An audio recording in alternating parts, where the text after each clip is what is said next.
สวัสดีท่านผู้ชมในคลิปนี้นะครับ ตอนนี้เขาเลาะปลามาจากอยู่บ้านได้เมืองได้ดอกพอดีมาพอเพิ่นกำลังเฮ็ดหน้าแซงอยู่ก็เลยว่าสิขออนุญาตลงไปถ่ายคลิปน้ำเพิ่นจักหน่อยหนึง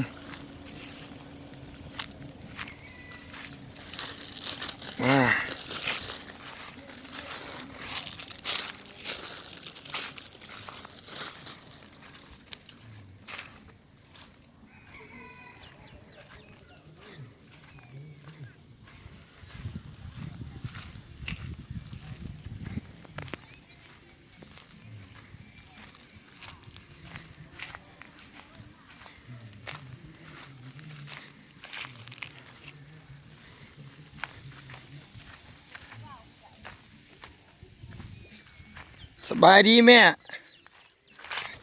เห็นเห็ดหน้าเลยสิขอลงถ่ายคลิปเนี่ย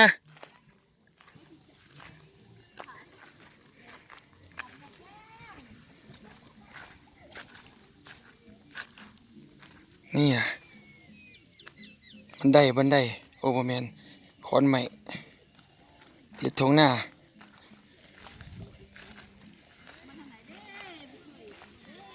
เลาะไปเรื่อยๆแม่เลาะไปเรื่อยๆเลาะไปเรื่อยๆนี่ล่ะมาพอเนี่ยนี่เลยเลาะเบิ่งอีกมาเจอสวรรค์นี่ล่ะสวรรค์เซโนนี่ล่ะเลาะไปเรื่อยๆโอ้ลกกะเอาเนาะแม่เนาะบ้านไหนนี่แม่บ้านเชียงไข่ฮะเชียงไข่บ้านเชียงไข่เมืองหยังเมืองชัยบุรีเมืองชัยบุรีเนาะแขวงไหนนี่แขวงสวรรค์เขตโอแขวงสวรรค์คือกันเนาะเนี่ยลูกกาเอ็นนาเซงน้าแซงกับดำคือกันเนาะ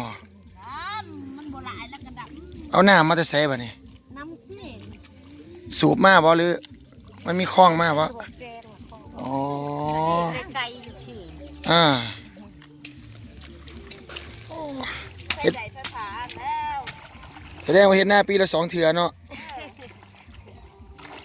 นี่นะครับแจ้งแม่นาปีแม่น้ำท่วมแล้วก็บ่ได้กินแหละนาปีฮะท่วมบ่บ้านเฮาท่วมแล้ว2-3 ปีแล้วบ่ได้ท่วมมาท่วมโอ้ยท่วมหมดเกิดหมดสามโอ้ยอีหลีน่ะ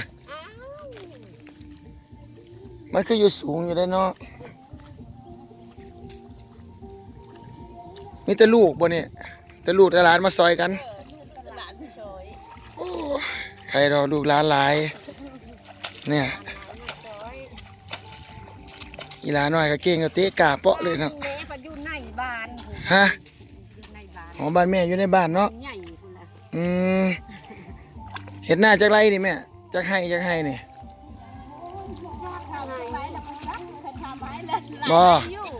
เฮกตาร์บ่ถ้าเฮาสิเอิ้นเป็นหยังเอิ้นเฮกตาร์เนาะเฮกตาร์บ่หรือเป็นไฮนี่ล่ะเนาะสิไปไฮ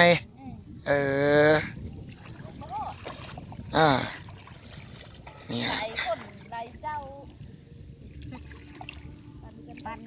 ปันกันเฮ็ดผู้4 ให้ 5 ให้ให้10 ให้เฮ็ด